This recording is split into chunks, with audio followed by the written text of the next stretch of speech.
If defenses win championships, who has the best defense in the Big Ten? I have the answer. Locked On Big Ten starts right now. You are Locked On Big Ten, your daily podcast on the Big Ten Conference. Part of the Locked On Podcast Network. Your team every day.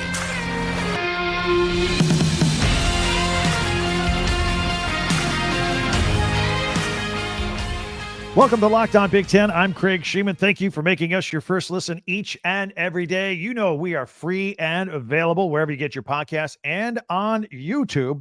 It's part of the Locked On Podcast Network, your team every day. And we are brought to you by GameTime.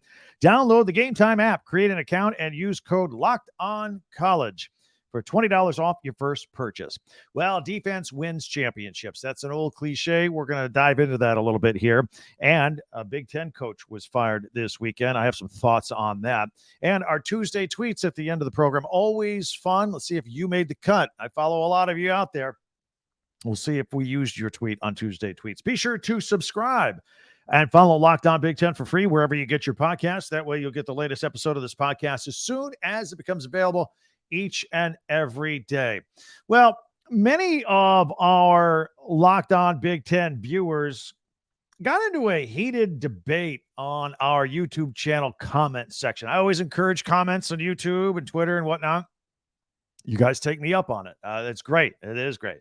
A little argument broke out over the weekend, and it started with a Penn State fan stating that the Nittany Lions defense is by far best in the league, better than Michigan's. It was not even debatable, just better than everybody else's. And I've got a lot of respect for the Penn State defense. If you listen to this podcast or watch this podcast with any regularity, you know I'm always propping up the Penn State defense. They're amazing. But are they the best? They're really good. But are they the best? I think they're great. But I do think Michigan's is a little bit better. I do think it's close. So let's discuss. Let's debate. Let's start with Penn State. 2 weeks ago, they shut out Iowa, right? Granted, Iowa's offense isn't all that spectacular, but to shut out a conference team, people should take notice. I think that is worthy. Last weekend, Penn State's defense had 7 sacks and 12 tackles for loss against Northwestern. Again, very good, very good. Now, a critic may point out that Iowa and Northwestern are not the most potent offenses in the league. So tap the brakes on all the superlatives. Okay, I get it. I hear you. Michigan, on the other hand, they got the number 1 scoring defense in the country. They give up 6 points per game. Iowa State is next, not Penn State. Iowa State is next in that category at 8.5 points per game. Penn State is 4th in the country, 3rd in the Big Ten. So they're all up there. And look, it's easy to forget about Ohio State. They had a week off. All right. This argument was originated between Penn State and Michigan fans. Ohio State had the bye week this week, and maybe they weren't top of mind for some of these people, but I'm bringing them up because I'm fair and balanced, right? We got to talk about them all. So they come off the bye week. And before the bye week, Ohio State did hold a nationally ranked Notre Dame team to just 2 touchdowns on the road the week before. So no matter who you are, if you're averaging just giving up single digits per game, you are exceptional. You have an exceptional dominating defense. There's no question about it. Okay. Now let's go to total defensive stats because Penn State actually leads the country in that category. Penn State leads They give up 219.5 yards per game. That's excellent. Michigan is 3rd in the country at 231. Ohio State 6th in the country at 255. So they're all very good in that neighborhood. Michigan, by the way, sidebar, is the only team in the country to have less than 100 yards in defensive penalties all season. They don't hurt themselves. They don't get penalties. Their defense only averages 18 yards in penalties per game. It's phenomenal. That's like a PI and an offsides. Boom. That's it. And by the way, Michigan had 0 penalties, offense or defense, this past weekend against Nebraska. They're very buttoned up, very well coached. Anyway, while we started off talking about Michigan, Penn State, and Ohio State here, let's not forget that Rutgers, Maryland, Iowa, and Wisconsin all give up less than 20 points per game. And Minnesota and Nebraska have had their moments. Not as consistent, but they have had their moments defensively. I would argue that 9 of the 14 Big Ten teams are pretty good or great at defense. They really are. One can make a strong argument that the Big Ten is the best defensive conference in the country. I'm making that argument. They are the best defensive conference in the country, and I don't even think it's close. There's strong data to back it up. Now, on to a bigger question, if you will. Will it matter in the playoffs that these Big Ten teams are awesome at defense? Will an elite defense shut down an elite explosive offense from, say, the Pac-12 or the SEC? Just last season, Michigan gave up 51 points to TCU in a playoff game. Now, we have to deduct 13 points because there were 2 pick sixes in that game. But that's still 38 points. That's a lot. That's a lot. Ohio State gave up 42 points to Georgia. That's a lot. And Michigan and Ohio State's defenses were pretty good statistically all season long.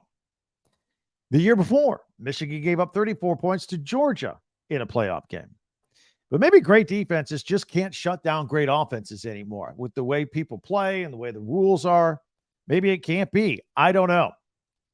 This season, though, admittedly, a lot of these amazing defensive stats that I just threw at you from Michigan and Ohio State and Penn State, granted, they've come the stats have come from games that were played against weaker non-conference opponents or even weaker conference opponents, if you want to be honest about it. But here's the good news.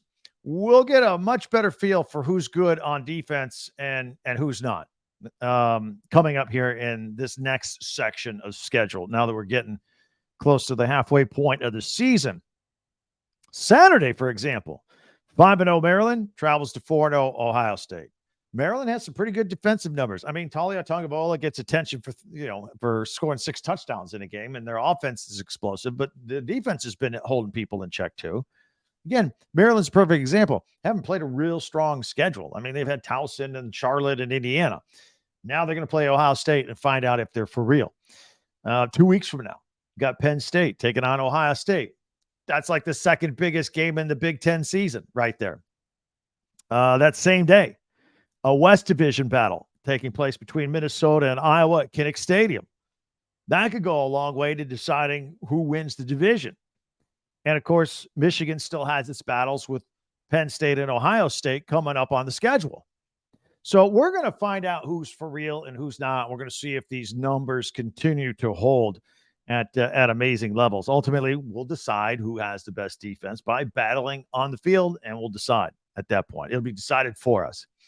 But right now, from what I've seen, I'll give you my honest opinion. I'm going to give the Michigan defense the slight edge over Penn State or anyone else. I think Michigan is the best defense in the conference right now. That doesn't mean I don't think Penn State is right there. Statistically, they're right there. Ohio State, right there. They're all awesome. But if I'm going to pick one, I'm going to pick Michigan. Obviously, I will like your comments. You will agree. I know you Penn State people are going to disagree with me right now. I know it. You guys are always very good about voicing your opinion. Michigan will say, yeah, that's right. Go blue. Hit me up on Twitter at TalkBig10, number 10, or you can hit me up with comments right here on YouTube as well, if that's how you get this podcast. Your comments are always, always welcome. Coming up, we've had a firing in the Big Ten, and later on our Tuesday tweets. We got all that coming up right here on Locked On Big Ten. I want to tell you about GameTime. How many times have you been in a situation with your friends where you're like, man, let's go out to an event. Let's go to a game. Let's go to a theater. Let's go to a comedy show. All right. Who's getting the tickets? Oh, I guess I have to. That's where GameTime comes in. And they have an app, GameTime app, and you can get last minute tickets. They've got flash deals, zone deals, everything. And you can get them last second.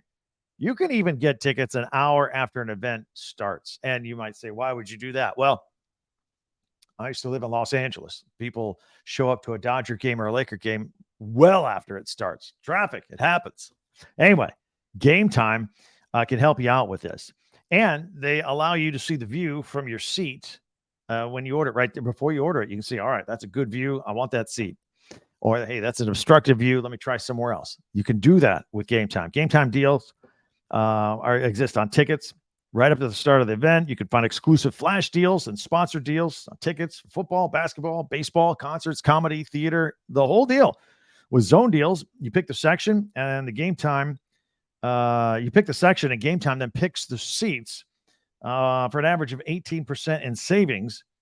And the GameTime guarantee means that you always get the best price. And if you find tickets in the same section and row for less, GameTime will credit you 110% of the difference.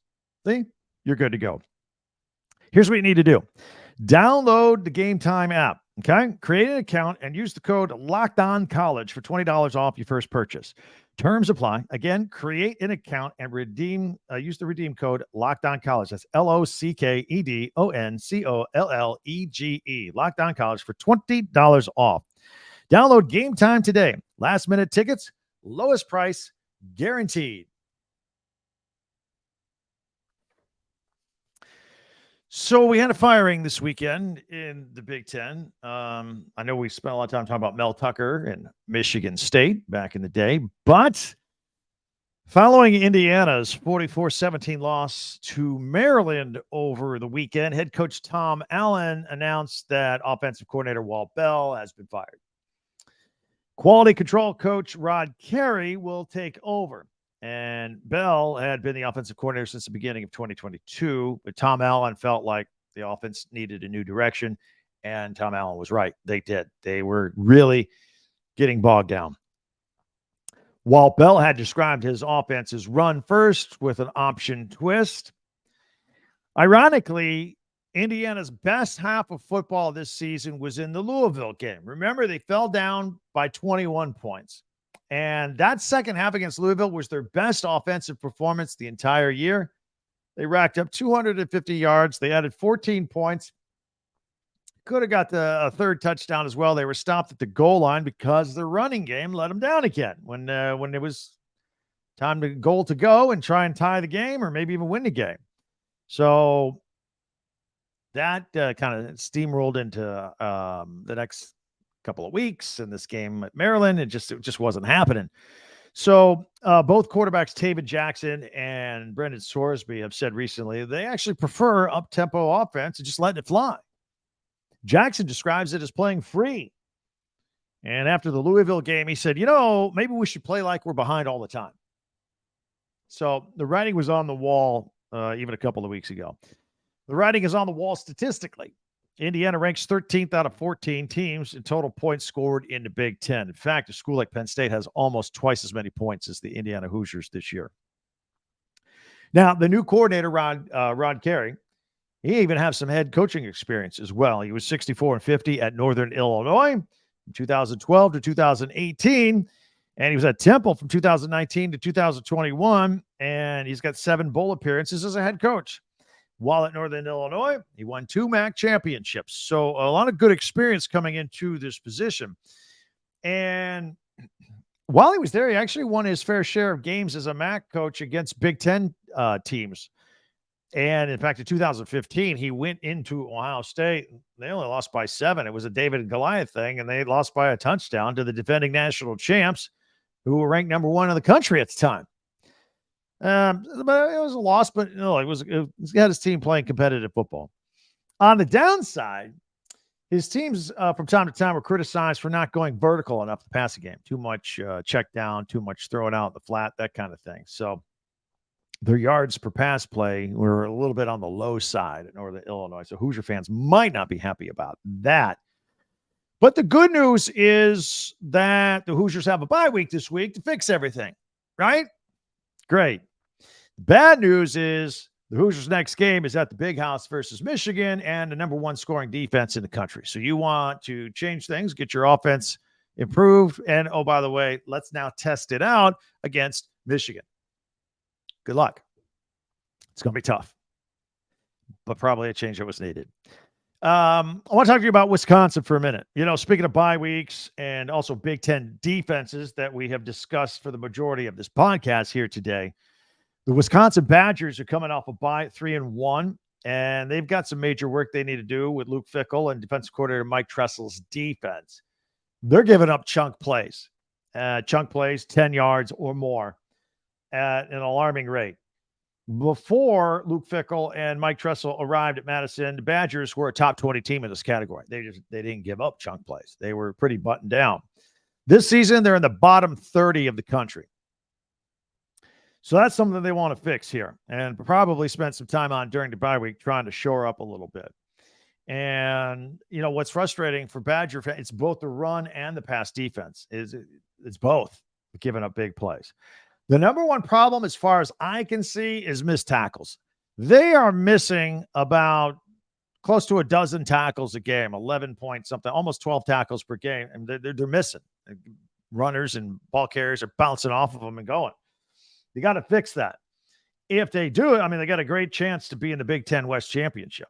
But that's as far as they'll go. They don't improve during the rest of the season on that and making the tackles. Plus, we'll see. They need some improvement in their secondary and all that. But those are my thoughts on the Wisconsin defense right now. And the other team that will challenge the Badgers in the West is the Iowa Hawkeyes, who, again, despite all the complaining about Iowa, they're 4-1.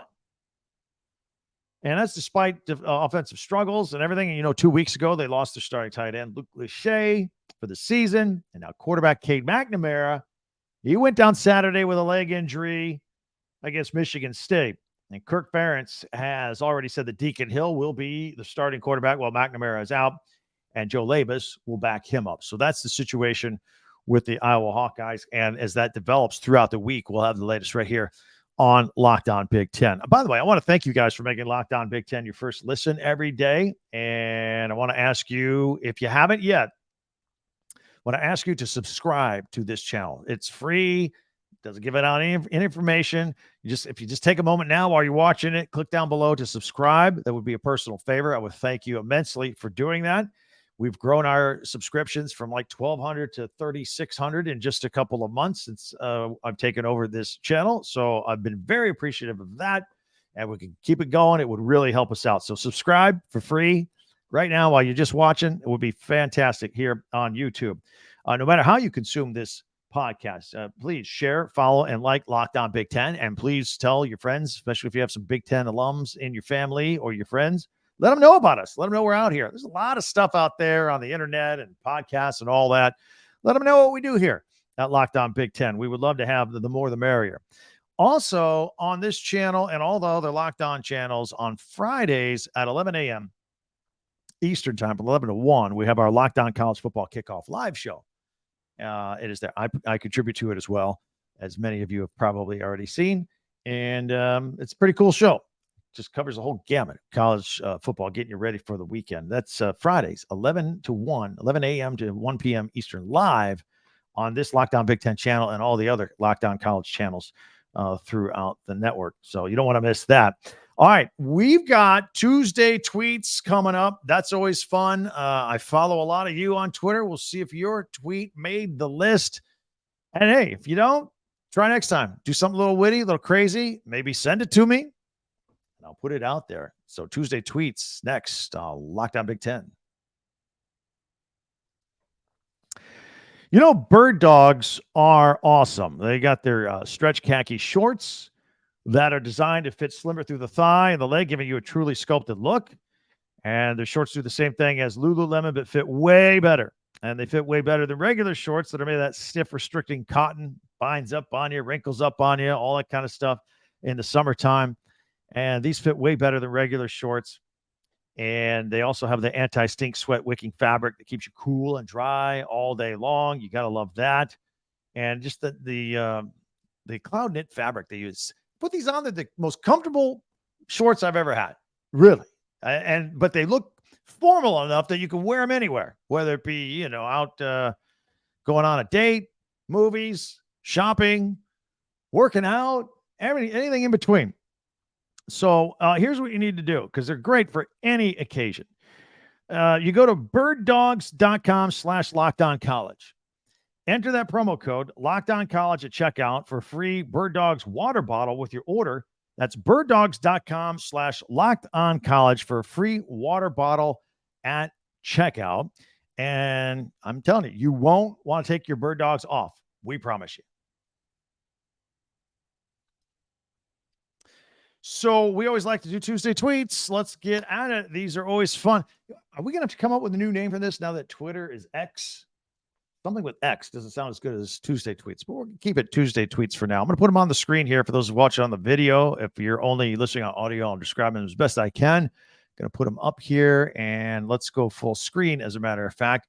This one is from @Wolverine Chronicle. We use these a lot, but I just a shout out to the Wolverines. Michigan had 0 penalties today. This was against Nebraska. I mentioned this earlier in the podcast. I'm just blown away, being impressed. 0 penalties for an entire game. And I just don't ever recall ever seeing anybody ever do that before. That's just amazing. Here is one from @ChinLoves Iowa. Wait until Taylor Swift finds out who Cooper DeJean is. Of course, Cooper DeJean is awesome at defense. He's an interception machine. He's a punt return machine for the Iowa Hawkeyes. And this is funny, actually. A joke that as soon as Taylor Swift finds out who he is, she's going to allegedly dump Travis Kelce and go check out Cooper DeJean at all the Iowa games. So I thought it was funny. Thought I'd share it with you. Here is @Iowa_Cub. I've been to likely around 100 games at Kinnick Stadium. The last 10 minutes were about the loudest I have ever heard it. Absolutely deafening. This would be the Michigan State game on national television this past Saturday. It was tied late 16-16 before Cooper DeJean and company led the way to victory for the Iowa Hawkeyes. Well, that's cool because I hear on social media a lot of complaining about Iowa, but they're still selling out. It's still a rocking atmosphere at Kinnick, and they are 4-1, and the crowd is still celebrating. Here is one from Barstool Spartans, and they actually showed this is the visiting team, Spartans at Iowa. And it says this is the best tradition in all of sports. And it shows the Michigan State players also chiming in with the routine, the tradition there at Kinnick Stadium, the end of the third quarter, beginning of the fourth quarter, to turn around to the children's hospital and wave to all the kids. And here are a couple of pictures with that. And when you got the other team doing it, it is a cool tradition. It is a cool tradition. All right, here's one of SpongeBob sitting there at a coffee shop by himself, looking mopey. It is from @Ohio State football. This is Saturday without Buckeye football. Don't worry, Buckeye fan, your bye week is over. You are back in action against Maryland this weekend. That's a noon game on Fox, by the way. Here is from @Scott Doderman, and it is a picture of Pat Fitzgerald on the side. This is the former Northwestern coach who just got let go with the hazing situation. He's got a press credential on at Iowa. He's walking the sideline. He's wearing black and gold. Says, I never thought I'd see Pat Fitzgerald wearing black and gold. Speculation about him looking for a job at Iowa? No. The word is, I believe one of his sons is being recruited by Iowa to play football there. So he is there checking it out, apparently. This is from the Big Ten Huddle Twitter account. It is a 4-box of Oregon, Southern Cal, UCLA, and Washington's logos.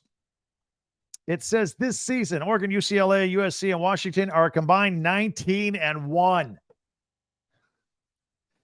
3 of the 4 teams are legitimate playoff contenders. Pair that with the 3 contenders in the Big Ten now, meaning Ohio State, Michigan, and Penn State.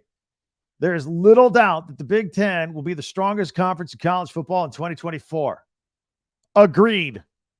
19-1. Wow. This is from @Lucy_Roden. She appears to be at the Iowa game wearing an Iowa hat, holding up her iPhone held sideways that has a message. Brian, you are bad at this. There's a shot at Brian Ferentz, the offensive coordinator for the Iowa Hawkeyes. Here is one for @Michigan football. It's a nice collage picture of a celebration after a score, dominating the game from the opening drive. #GoBlue. And then they were pretending to eat corn cobs because they were in Nebraska. Final score 45-7. And here's a sad shot. It is let's see, it is at Web-Centric, and it's Iowa Hawkeye shot, and it is a very dejected Cade McNamara on the back of a cart after injuring his leg. Nobody wants to see that at all. It says, be well, Cade. with the strong arm emoji next to it. And we all feel that same way. Hope he gets better soon. I hope that's not a season ender for him. But anyway, that is the list of Tuesday tweets. I hope you enjoy those. Those are pretty good. Again, get creative. Send one out there. If I see it, if you follow me, I follow you, send it to me. If you don't follow me, I'm at Talk Big 10, number 10. Feel free to check that out. And also feel free to check out our website at talkbig10.com. That's the number 10. Talkbig10.com. That is our website where everything else is in the meantime. And in addition to Twitter and the website and the comments here on YouTube, all those different ways for you to get a hold of me anytime you want, be sure to subscribe. Again, if you haven't, a few moments ago when I asked you if you can, subscribe now. Let's get our numbers up to around 4,000. And we're just continuing to grow fast and furious. And follow this podcast on your favorite podcast app. And you get the latest episode of Lockdown Big Ten as soon as it becomes available each and every day. I will also invite you to check out the Locked On Sports Today podcast for the latest on everything else going on in sports as well. Have yourself a great day. Thanks for the visit. Can't wait to talk again tomorrow on Locked On Big Ten. I'm Craig Sheeman.